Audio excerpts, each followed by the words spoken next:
name is Bennett Foley from the University of Ghana, and as Marvel rightly said, so as I was rightly introduced, I also consult for the Global Monitoring for Environment and Security in Africa project, which is an Africa project sponsored by the European Union and the African Union. This morning, I'm going to be talking about the importance of marine weather forecasting for Ghana and for the entire West Africa region as a whole. So this is going to be my overview for my talk. I'm going to talk about components of marine weather. I'll take you through ocean state. What is ocean state? I'll then go through some short overview of ocean waves. We also look at monitoring ocean waves. We'll look at the need to generate ocean. And as I'm talking to you now, it is a bit cloudy at my end here. And very soon, I'm sure the sun will be shining. And then I'm sure some places you are having some slight showers. And that is what we talk about when we talk about weather. So the components of weather will normally comprise the temperature. That's how hot or cold the atmosphere is. And you can feel it on your skin. The humidity, that's the moisture in the atmosphere.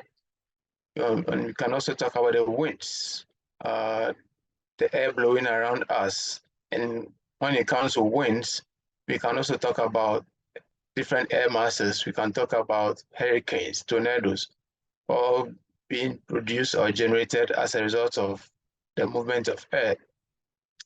And then we can also talk about pressure systems, low pressure, high pressure, that the meteorologists will talk about and say this high pressure system is coming and there's a low pressure system here that will develop into rain and all of that. So we have the pressure systems also coming in. And then we have the clouds, different kinds of clouds, the types that will produce rain and other types. And then we have sunshine, we have precipitation and all of that, all forming part of the weather. But when we talk about marine weather, what do we mean by marine weather? Basically, all the things I'll talk about with respect to the components of weather, we experience them on land. So we are very familiar with that on land. But when you go to the marine environment, yes, we have all those components also within the marine environment. When you go to sea, you experience rain, humidity, temperature, all of that, sunshine, cloudiness, and all of that. But in addition to that, in the marine environment, it's a different thing altogether. You are on water, you are not on land.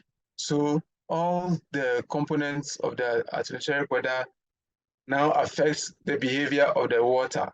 And so you have other factors coming in that makes the situation in the marine environment a bit different. So we will talk about ocean state. When we talk of marine weather, we cannot do that without talking about ocean state. And what then is ocean state? When we talk about ocean state, basically, the ocean state comprises the conditions at sea, all the conditions at sea, which includes the lower atmosphere conditions, the ocean waves, the currents, the sea surface height, or that is the height of the ocean at a particular time. We also talk about the temperature of the ocean, not just the air, but also the ocean. We're talking about the saltiness or the salinity of the ocean.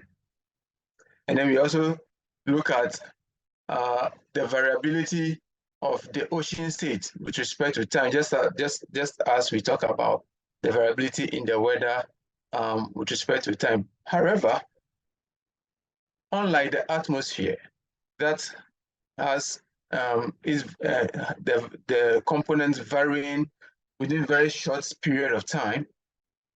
On the ocean, when we talk about ocean state, these variables vary on very slowly. So they don't just change. The sea surface temperature doesn't just change immediately when the atmospheric temperature changes. The weather doesn't change immediately. I mean, the waves don't just all of a sudden rise and then slows down, but it takes some time for this to happen. for the waves to develop, for the temperature of the ocean to change, and for the sea surface height to change. So the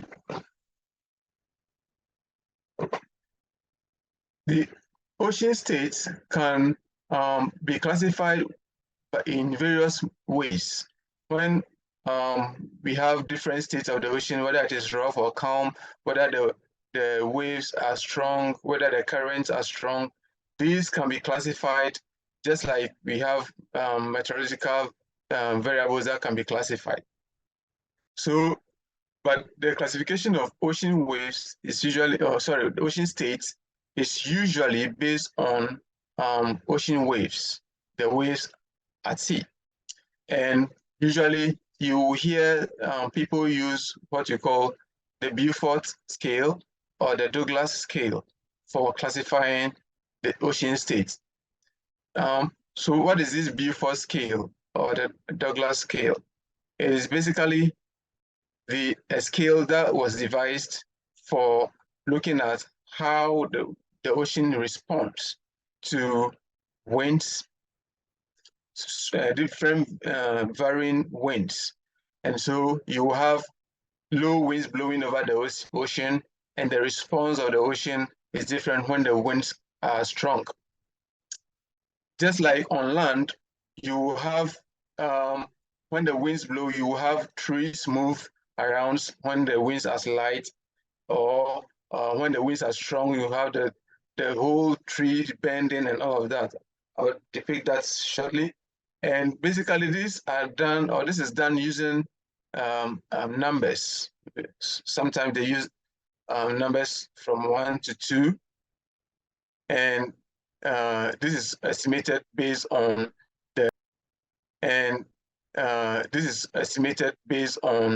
the intensity of the wind or the strength of the wind and the appearance of the ocean.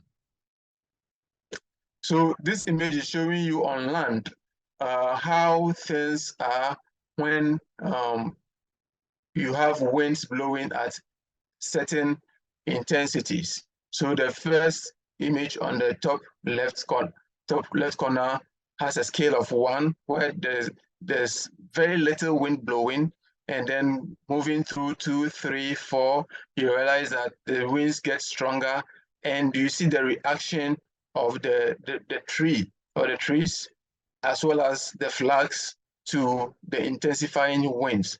So at a point, you realize that the wind becomes so strong that it can even uproot or break the trees. It can destroy buildings. It can cause a whole lot of chaos. And those usually happen within hurricane situations and typhoon situations. The same way, when you come to the ocean, you can have this classification of the way the ocean surface behaves. So you have a classification from 1 to 12. Here, this image is showing just 1 to 8, where 1 is showing a very calm, silent ocean surface. And that means that either the winds are not blowing or there's some slight wind blowing. And then you have going through to 4, you realize that now the surface of the ocean becomes a bit rough. And then going to 7, it becomes very rough. And then 8 is very rough and can destroy vessels, bigger vessels.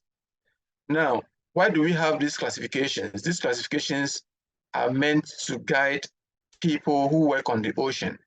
Various types of vessels and boats and canoes are used on the ocean. And so you will use this classification to guide you, looking at the size of your vessel, to see if when these conditions develop, your boat can survive or may not survive. And then you advise yourself whether to go to sea or not. And this is similar to the Douglas scale, which also has numbers from 0 through to about 9. And this classification scale has its corresponding wave heights. Now, I'll be taking you through some of you may not know how the waves look like, what waves are. I'll just take you through it and just slightly, then you know what I'm talking about when we talk about waves and wave heights. So basically, this classification also tells us whether the situation at sea is calm or smooth, slight or moderate, whether it is rough or very rough, or high or very high, or in extreme conditions we call it phenomenal. So that is the Douglas scale for classifying ocean states. And so why do we need to know about ocean states? Why the need for ocean state information? Why do we need to know about the waves? Why do we need to know about the currents, the sea surface temperature, and all of that? Why do we need to know? Now, the purpose for knowing the ocean state information varies from various users. So, for instance, somebody living along the coast who doesn't go to sea but just staying there, inhabiting the coast, will be interested in how rough the ocean will be because he wants to know, is it going to be flooded? Is the place going to be flooded when the ocean becomes strong? He's worried about his structure at the coast. And so if it's going to be flooding, should I have to move away? Do I have to just move some things or should I stay? So they use all this to make a decision. Now, the one who goes to sea, depending on what you go to do at sea, we also need that information for something else. For instance, the fisherman will want to know how rough it's going to be at sea, whether it is going to be safe for him to go to sea, and is it going to be comfortable with the conditions at sea to fish and to bring home some food and make some money or make a living for the family. So the fisherman also needs that. And for vessels, shipping or transportation, they will also have to know the nature of the ocean, the state of the ocean at a particular time for them to plan their routes, which places would they have to pass for them to be safer, and which places would they have to avoid if it is going to be very dangerous. Whether the wave heights are going to be very high, that can subside the ocean, subside the vessel or not. They will have to know all of that. There are also people who want to know, they want to build, put up constructions, marine constructions, whether a oil rig or whether it's a protection, shoreline protection. They want to know the nature of the waves that they will calculate, they will engineer their structure based on the nature of the waves at a particular place. Not every place requires the same type of engineering because the waves are different, the intensities are different. And that will also mean that the amount of money spent is different. And so that is why you need the ocean wave information. And then the ecologists will also require this based on the kind of thing they are looking out for. For instance, if you have marine turtle conservationists, they will the turtle usually will come to shore to come and nest just around the shore. So if you are going to have flooding out of the strong waves and strong tides, then you might want to consider, do they have to relocate the nests of the turtles so that they can have better conditions to hatch? All of that come into play. And then you also have ocean energy development. Now we want green energy, and we can get green energy from the ocean by getting electricity, developing equipment that can give us electricity. All of this need this information for this to be undertaken. And then we also have climate studies. You need the ocean information, the ocean state information that is past and present to be able to look at what is possible in the future. And so all this cumulatively forms why we need the ocean state information. Now, I indicated that basically ocean states comprise mostly of ocean waves. The behavior, the rising of the sea surface as a result of the agitation. So ocean waves are generally a disturbance in the ocean. This disturbance can be caused by several factors. Mostly it is the wind that generates the ocean waves. Strong winds result in stronger waves. But we can also have other factors such as meteoritic activities. A meteorite can fall from space into the ocean and cause a huge disturbance, which can result in the ocean surface becoming very rough and can even lead to flooding in coastal areas. Similarly, we can have earthquakes within the ocean that results in what we call tsunamis. So when an earthquake happens, it shakes the ground, and when it happens within the ocean also shakes, brings strong disturbance, and brings a loss of water from the ocean onto the land, which can cause a lot of flooding, loss of lives and properties. And that is what we call tsunamis. Now, but this happen on a smaller scale. The winds are generally the main thing that control the ocean waves. And so when the winds increase, the waves will also increase.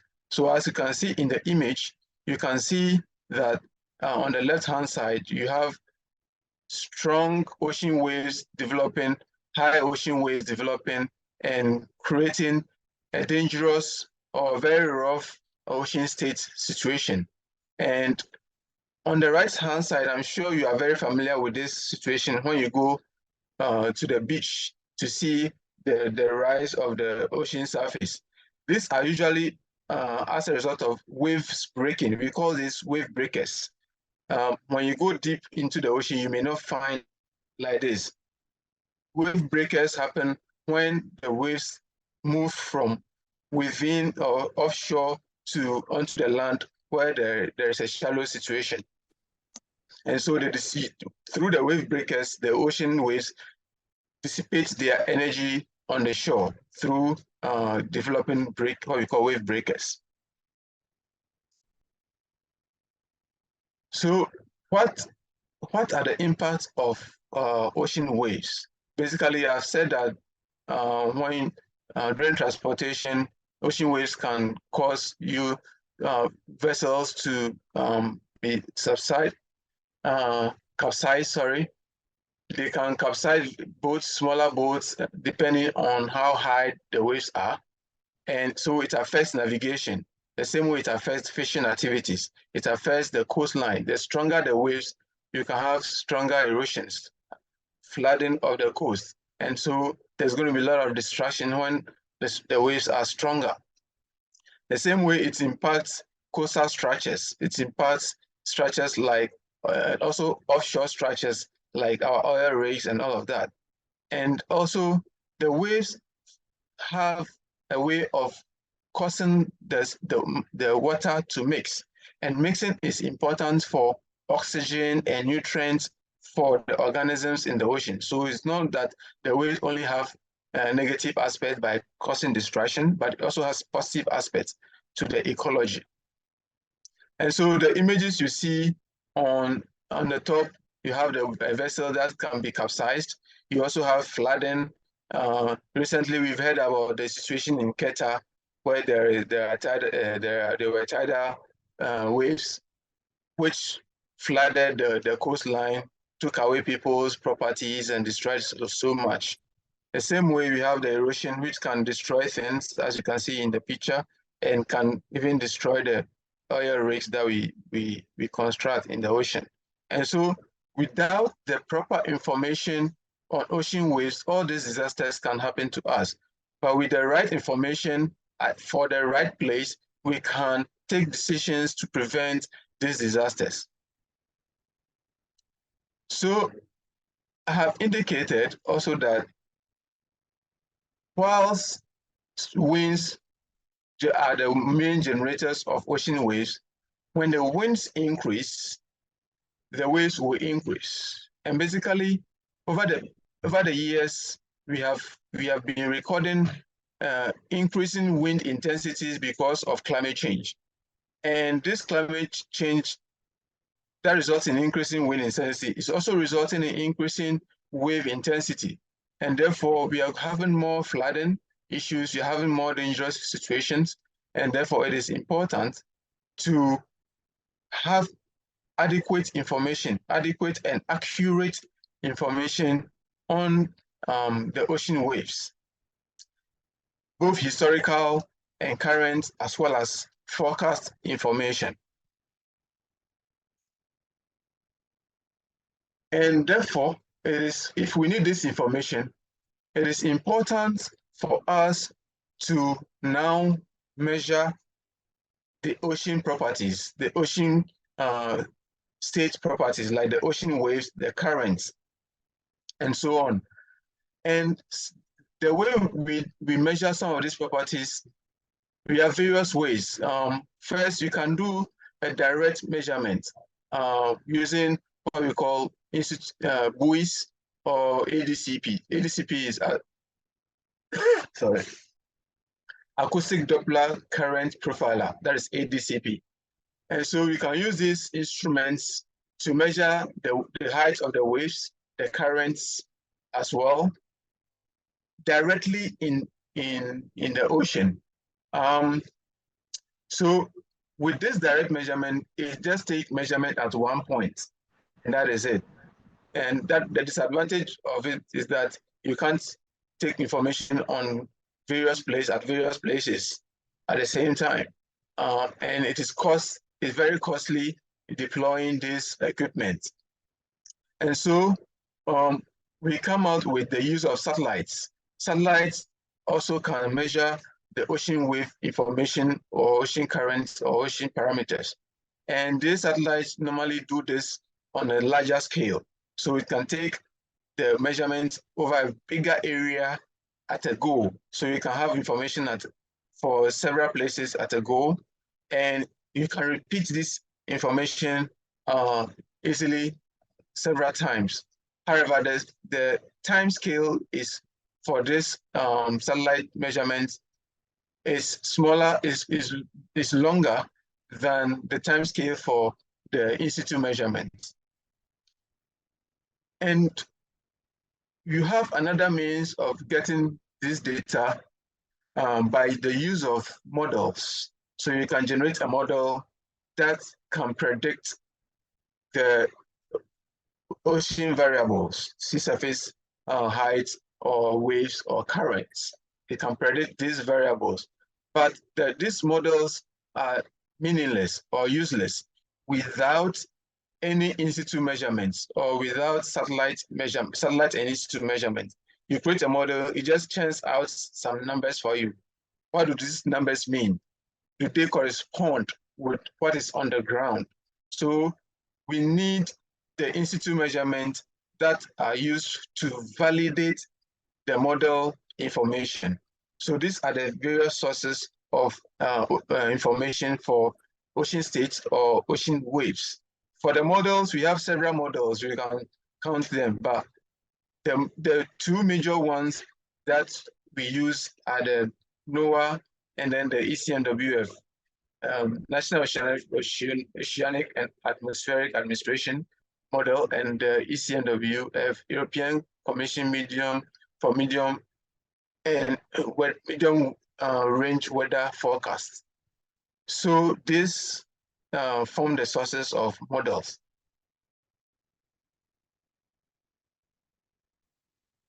So why we know that we have several sources of these data sets that we can all tap into and use.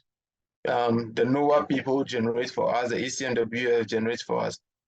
But we need information that is also specifically generated for our region. Basically, most of the time, we go for information from other sources that are generated on a global scale, and then we use them.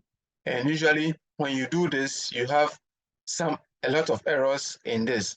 But if you tailor the information that you generate within the region, you have equations that specifically target the region, the West Africa region or the Ghana coast, you will have less errors because that would have been fine-tuned. And because that presents less errors, it is very important for us to invest in generating this information so that we can have a better, accurate information. And then we can also generate it ourselves anytime we need it, not when we have to go and download it from another place. And this information is basically important for us to use for early warning systems. And these early warning systems are required by several people. The fishermen need it for their safety, marine operators need it for their safety, and then coastal, as I said initially, the coast for coastal protection, all those inhabiting the coast, for offshore structures and all of that. I've already mentioned that. And also recreational activities. When you're going to swim, you want to know. I think somebody's microphone is on.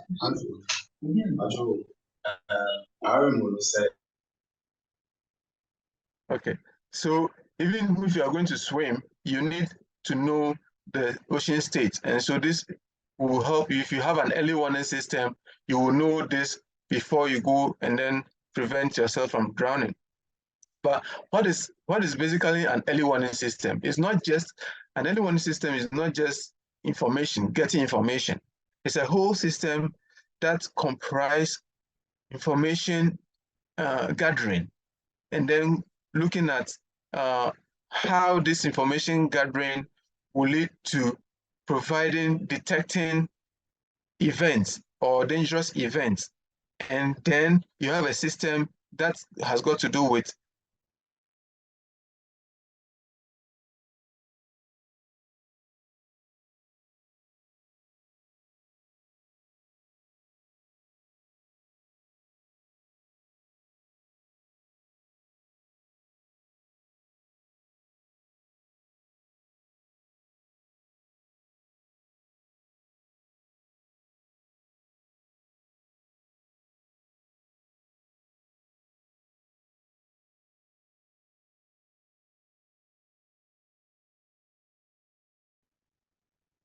So what are some of the requirements for an early warning system or ocean early warning systems? We may have different early warning systems for weather, for anything, but we need also an early warning system for the ocean. So the requirement is for disaster risk knowledge. We need to know about the wave heights, the currents, and so on for the ocean. We need to know the nature. We also need to be able to detect this using the satellites, using the buoys and the models. We need to prepare to send this information on timely basis, And this information, when we send it, we need to be able to sensitize people for them to be able to prepare towards what to do when there are dangerous situations. So the preparedness comes in, and then response of the stakeholders to the information that is sent.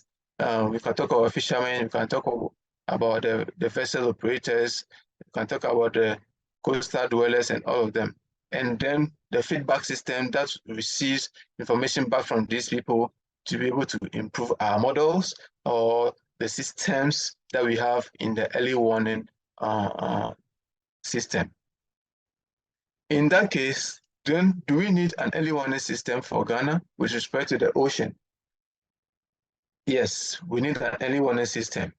And in fact, the Ghana Meteorological Agency and the rest of Ghana have been partnering to develop some kind of early warning system, ocean weather early warning system, and that is under the GMES and Africa project.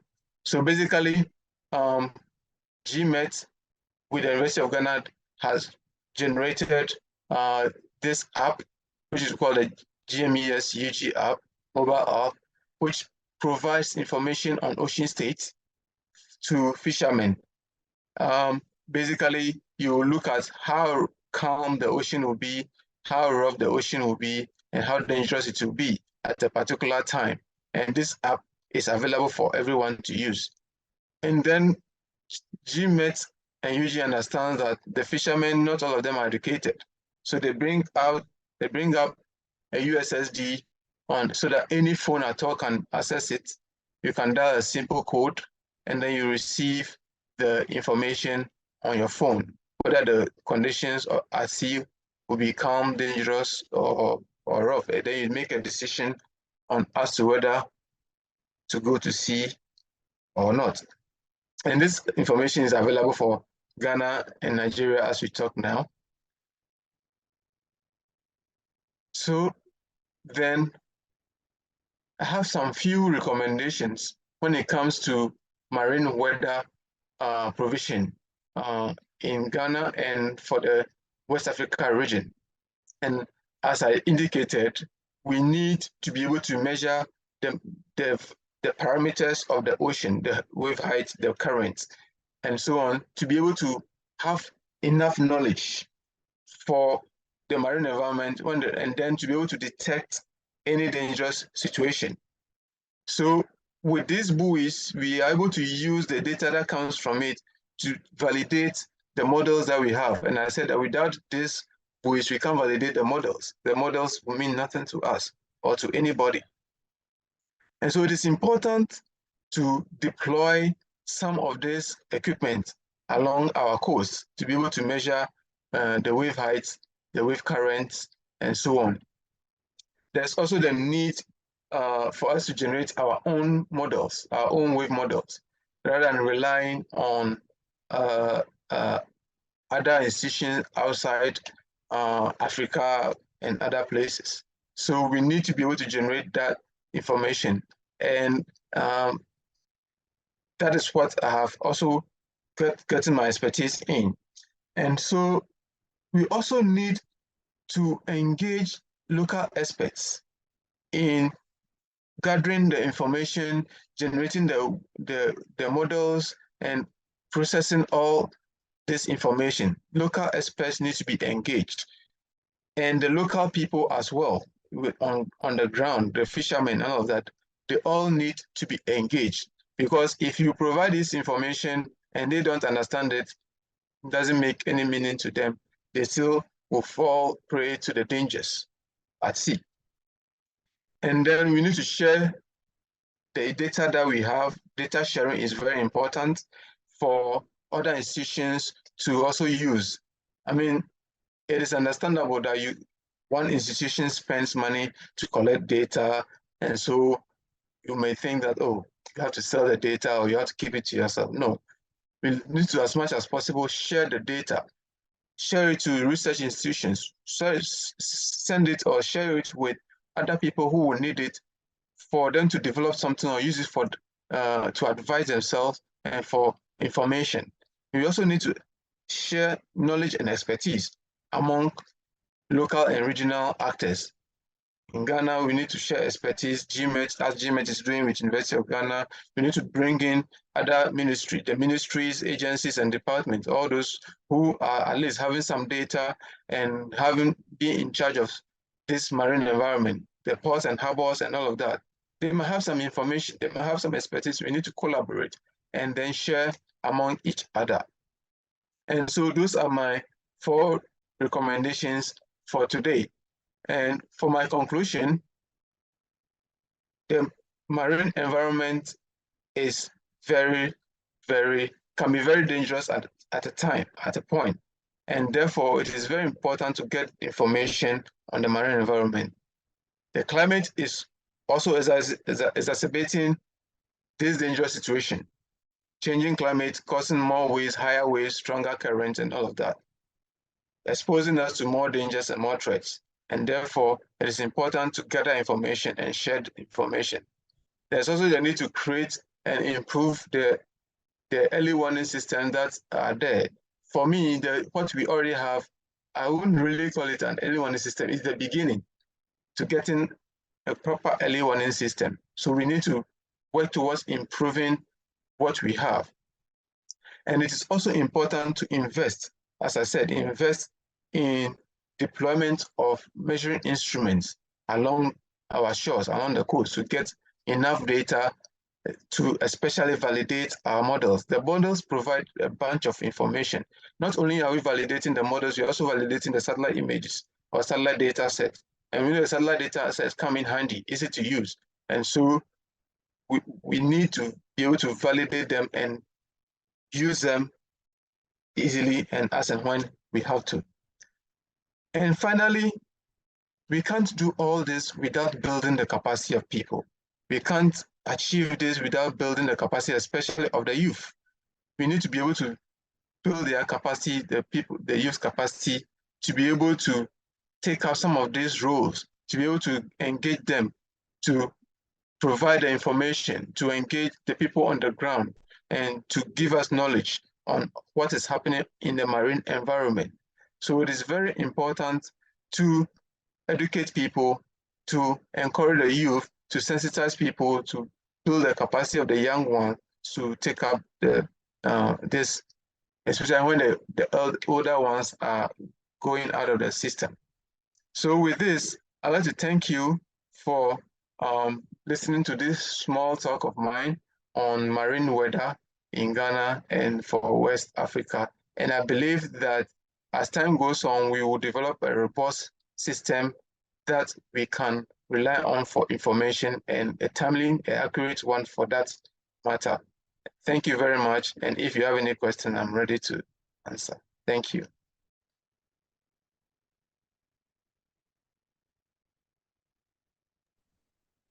Okay, thank you so much, Mr. Flip, for this presentation. It's indeed a great one. Important we know about marine tools. Thank you so much. At this point, we are opening the floor. If there is any questions, suggestions, or additions from any of us, we can unmute ourselves and ask our questions or our suggestions. We have some few minutes left. Yes, so there is a question here. I would want to read it. Thank you very much, Bennett, for the great presentation and clarity in explanation. I want to know if Fuji ran WW3, do you use different models run locally apart from the global model product you have access to? This is from Samuel also and Sam. Okay, thank you very much. So actually the WW3 is my area of expertise. So we do run it sometimes, but it is not on an operational basis. We are now trying to set up systems to make it operational, but ideally we want GMET to be the ones running it for operational activities. For what we do at UG is basically for research. And once we do the research, we want to offload the results to operational institutions like GMET. And so it would be very good for GMET at least to take up what we have found out so far to be using it on operational basis. Yeah, thank you.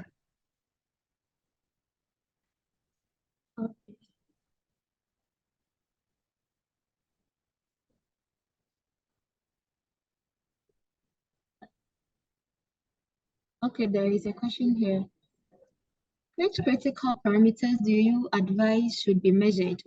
Which instruments are needed and what budget lines are you investigating?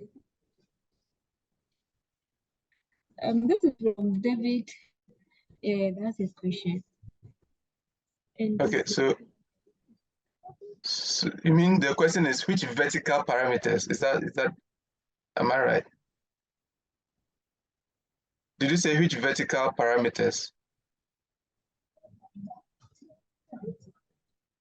Can you read the question again? Critical. Yes, critical. Yeah. Okay, good. So which critical parameters need to be investigated or measured? Yeah. Okay, so as I indicated, it is very critical for us to get the wave height information because that is a basic thing. It is basic. And we need the current information, ocean current. ocean surface current. We need that.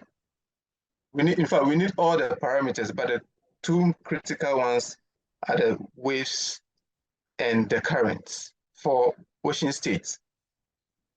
And to measure this, you have different equipment. As I indicated, we have the buoys and the ADCP. The ADCP, I will go in for the ADCP, which also measures the current. The buoys usually don't measure the currents.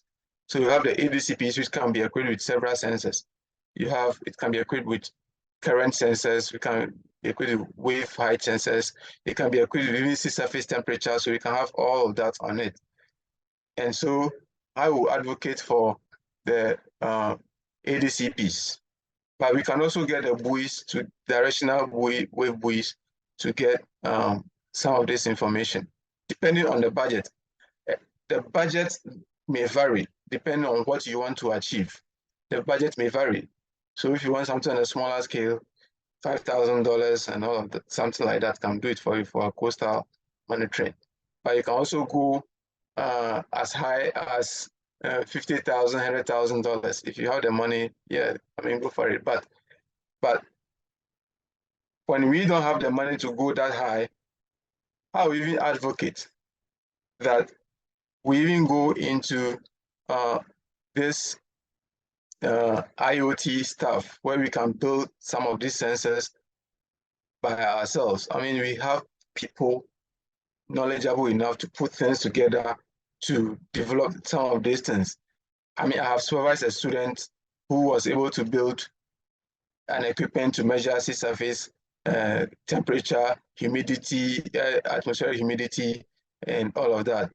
He built it using simple sensors, and we measured this. We used this instrument to measure information for quite some time, and so it is doable. We can build these sensors ourselves. But if you also want to go the industrial way, we can. It depends on how much we have. We can get something done.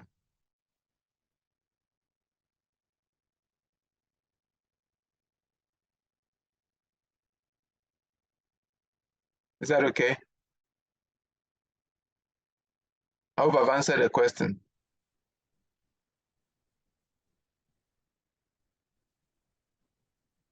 David. Hello? David, please, are you okay? Okay, so someone also answer you, raise your hands. Can you please unmute yourself and ask a question? All right, thank you so much, Mr. Bennett, for the wonderful presentation. I'm following up on the earlier question I posted. You answered by saying, I think the WW3 is your area of expertise, which I think it's really good. I'm hearing this. And since you are also partnering with Ghana Meteorological Agency, you know, in doing this kind of like ocean model, ocean early warning. I believe GMET would also have probably a server which would be, you know, would be very good if you could also come and then help GMET to build up this kind of like WW3, because it's something which is very, very, very much needed. So with your expertise, I think I'm happy to hear that you can do this. So to do this one and give very accurate forecast, I think that would be very good. So what is your take on this in terms of maybe coming over to GMET to support it? Because there are a number of staffs who are also very poised for action to you know, work with this kind of like wave model. What do you think about that? Okay, thank you very much. That is a good question. Yeah, so I have been working with GMET for a long time now, and that is nothing difficult at all. I mean, I can always come help you. I mean, I've done this before. I've come to install and automated the WaveWatch 3. I think that was when Martin was around. I think that server probably has gone down. So I can come and help you set it up again. So there's no problem at all with that. All right, thank you so much. Then I think we have to do that arrangement for that. Yeah. All right. Okay. Linda Intifo, can you please unmute yourself and ask your question? Okay, thank you for the opportunity. Hello, Dr. Bennett Foley. It's been a while. Great Hi. to hear your presentation. Maybe let me just show my face for it. Yeah. Yeah. So my first question has to do with the accessibility of fishermen to the data that you provide and how easy it is for them to use it.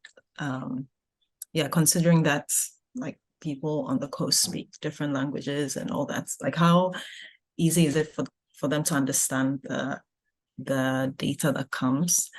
And then the second one has to do with how you collaborate with other meteorological services in the countries within the sub-region, so countries neighboring Ghana and so on. Yeah, I think those are my main questions. Oh, okay, good. Thank you very much. So for the fishermen, yes, basically the fishermen don't need to access the wave data directly because a lot of them will not even understand it. And that is why we came out with indices for them to be able to access it. So through GMET and the University of Ghana, we came out with indices which we consulted the fishermen first. And in fact, they helped to define those indices of whether the ocean state is calm, rough, or dangerous. And so with this, they are accessing this information through the mobile app and the USSD information, USSD service. And so this information is simplified that they easily understand that we have numbers 1, 2, 3, and most of them understand 1, 2, 3. And in fact, we have sensitized them even to use flags to represent these situations. And so the fishermen are okay, very well okay. And I think your other question can you remind me of the second question? Yeah, my second question has to do with how you partner with other meteorological stations or services in the region, in the sub-region, yes, apart from Ghana. Yeah, okay. So basically, GMET has this association of, they link with the other meteorological agencies. And I think through GMET, we are hoping to get to a lot of them. Personally, I've met them, some of them during some conferences, and we have spoken about this, and they have expressed interest. And I'm in touch with some of them even at the moment. So we are on course on bringing them, roping them in, and to help them also apply similar things that we are doing here. So we have a plan for getting the meteorological institution in the region very much involved. Yeah. Thank you.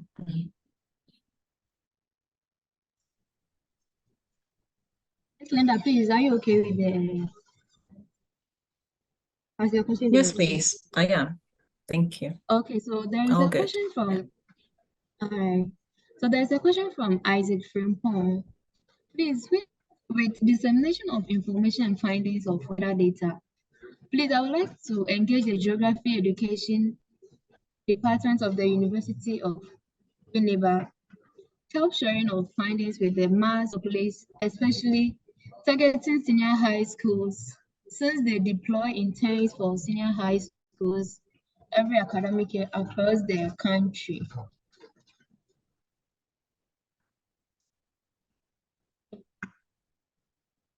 Isaac Frimpong, please, is it a suggestion or it's a question? Because can you come please?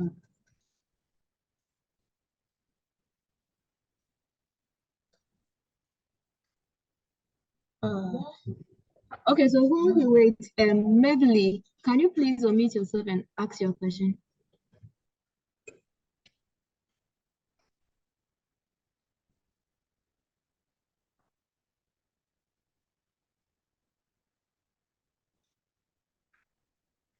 Good morning, Mr. Kohli. And thanks for the Good presentation. morning. Meanwhile, I have a few questions.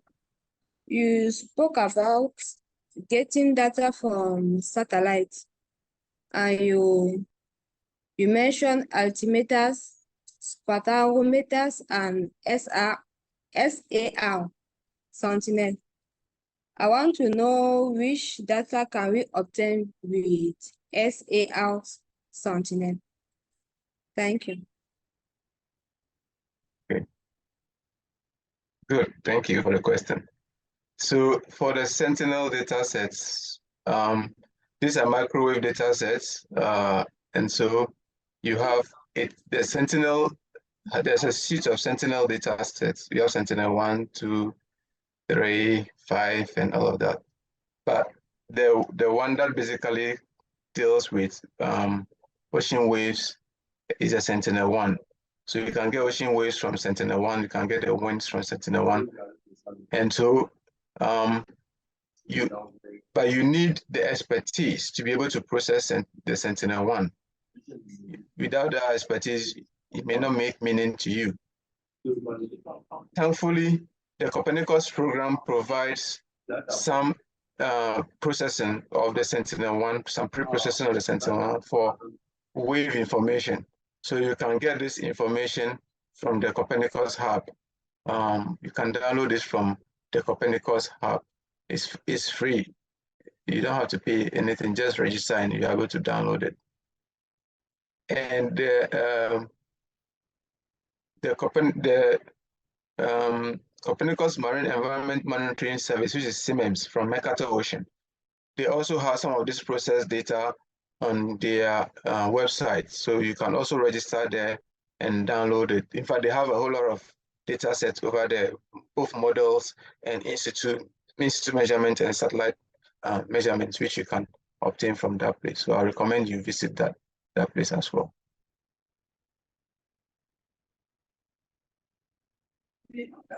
Please, well, thank you, but please, I did not understand very well you talk about Copernicus and what again to get the data. So the Copernicus program provides the data basically, but we have the Mercator Ocean International, which runs the marine section of the Copernicus program. They have a web portal which has some of the process data sets from Sentinel-1 and from some of the other satellites. And they also have the models over there, so you can easily access it by registering and then downloading the information. I hope that is clear. Yes, it's clear. Thank you.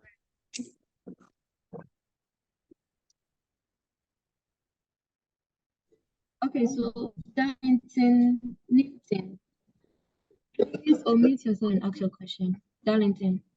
Okay. Good morning and congratulations, Bennett, for your presentation. I would like to find out from you. At sea, most of the time, merchant ships are used in helping to gather information about the weather so that they actually transmit back to the Met Office to actually promulgate through weather forecasts. In Ghana, we do not have merchant ships at the moment. We only have fishing vessels that are registered under Ghanaian flags. But before these vessels can help the Met Office to obtain some information at sea, those vessels need to be equipped with certain instruments that can be used by those vessels to gather the information at sea. I would like to find out from you if your institution, in collaboration with GMET, are having any thought of supplying such equipment to some kind of fishing vessels so that they can be sending you voluntary observations on the spot at specific times of their operations. Thank you. Thank you very much. This is a very good question. And so from my side, currently, we don't have such collaborations, but I believe that it is a good opportunity for GMET and University of Ghana to come together. But the main problem has always been funding, and we have to be able to get the funding to collaborate with the fishermen to be able to do that. I think it's a very good area that we can be able to get institute data. It may be a bit difficult with the fishermen wanting their boats to be tagged or wanting their boat to be equipped with some of these things. We have tried something similar before, and they were adamant to allow us. Only we got very few people, which we had some trials with, because their fear was that we are going to track them and get to know their bad fishing practices. So, but it is something that is doable, and I think that GMET and Eugene would try to take this up. Definitely, we need to find the funding for that. Thank you. Good suggestion. Okay, so there is a question from Benedicta. The question is, the voice or ADP measure from deep sea, or how far can they be placed to measure the parameters? So mostly the ADCP, acoustic Doppler current profilers, mostly they are not, it depends on the size though, but mostly they are deployed around the coastal areas to get information. You can deploy mostly the buoys that are moored in the very deep water areas to get consistent information. Yeah.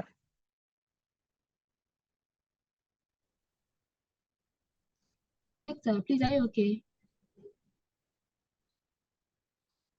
Okay, so please unmute yourself and ask your question. Yeah, thank you, Dr. Foley. I'm coming again. I am also asking concerning the inland waters. Is it, I mean, do you also consider that as part of your, in terms of like within your jurisdiction, do you also consider that the inland water? Okay. Yeah, so for the inland waters, for now, we have not been working with the inland waters, but it is something that I think we have to move into. But I believe that GMET, I think probably has been doing some inland stuff for some time now. And from my point of view, where I sit, we need to push the research aspect to be able to get better and a clear picture about the situation in the inland waters to be able to provide forecast. It also all boils down to trying to provide in-situ measurements that can be used to validate satellite and model data that will be acquired from the inland water bodies, because the behavior of inland water is completely different from the ocean. And so we need to also study that place properly, get the information, and then we can apply it on operational basis. Yeah, that's what I have to say. Oh, okay. All right. Thank you. Okay, so Mr. Foley, answer your question. So I want to know how or the process you use, or how you validate the forecast. So validation of forecast, the basic thing to validate a forecast is your in-situ measurements. So you, for instance, you say it's going to rain today. the Ghana Meteorological Service say it's going to rain today. Maybe in the afternoon it will rain. In the evening, it won't rain. So you have times for that. I'm sure Ghana Meteorological Agency has what we call synoptic stations at various places that measure rain, temperature, and all of that at the same time or continuously. So if you say it's going to rain in the afternoon at this location, where you may have your synoptic station, you can get the data from that station after the event has passed, and then compare what the synoptic station results are saying to what your predictions are saying. If it is true, you have validated it, that is true. And then that means you can rely on the whatever model you are using to do your forecast. But if it is not true, then you can say, oh, what went wrong? Then you go back to your model and tweak the model to get another result. Then you come out again, it's going to rain. Then you take your synoptic station data, then you compare it. Basically, that is how we do validations. And you use your statistics to do your comparisons. Is that okay? Okay. Yes, please. Yes. Thank you so much. Darlington, please unmute yourself and ask your question. Thank you very much. I just come back to satisfy Mr. Usu when he asked about the inland waterways. I think GMET is doing extremely well in that area. I happen to be a beneficiary of their forecast, and it is something that they do daily and promulgate information thrice in a day. That's one information comes before 6 o'clock. The other one comes just after 10 o'clock, and the last one comes before 4 o'clock. And all those information that is passed, I've been getting feedback from various locations in the inland waterways, and I think GMET is doing extremely well in that area. If you are not on that platform, I think you can be in touch with GMET so that they can put you on that platform for you to get that information. Thank you. Thank you so much, Darlington, for your input. Please, we are still open. If you have any question or suggestion, we have some few minutes you can ask. Mr. Wilson, Samuel Wilson, so please unmute yourself and ask your question. All right, thank you so much, Mr. Darlington. Thank you also for the great thumbs up for GMET. And I was asking this question because, talking about the Wave Watch 3 model, which I mentioned earlier on, since Mr. Foley has also indicated that he's an expert in that particular field. And, we know the Wave Watch 3 normally is run over the ocean. Yeah, so trying to zoom into the inland waters, that's the reason why I brought that one. Though I know GMET is doing more work also within the inland waters, but I think having a local model to push it up to will also be very good. So my question was just linking up to the Wave Watch 3 and then also how it can be applied over the inland waters too. All right, so that was it. Thank you.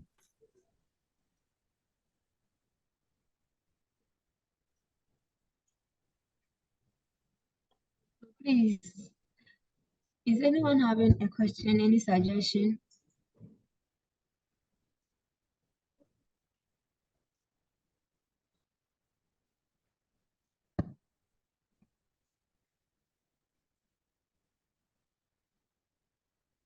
Okay, so I guess we are all okay now. And we would like to thank you, Mr. Foley, for this great one. Thank you so much for honoring our invitation to educate us. We would like to end this. Thank you for having me too. The participants, God bless you for joining. We hope to see you in our next seminar series. I hope that the recording will be made available, right? Yes, please. Yes, please. Okay. Thank you very much. Thank you. Thank you. Thank you very much.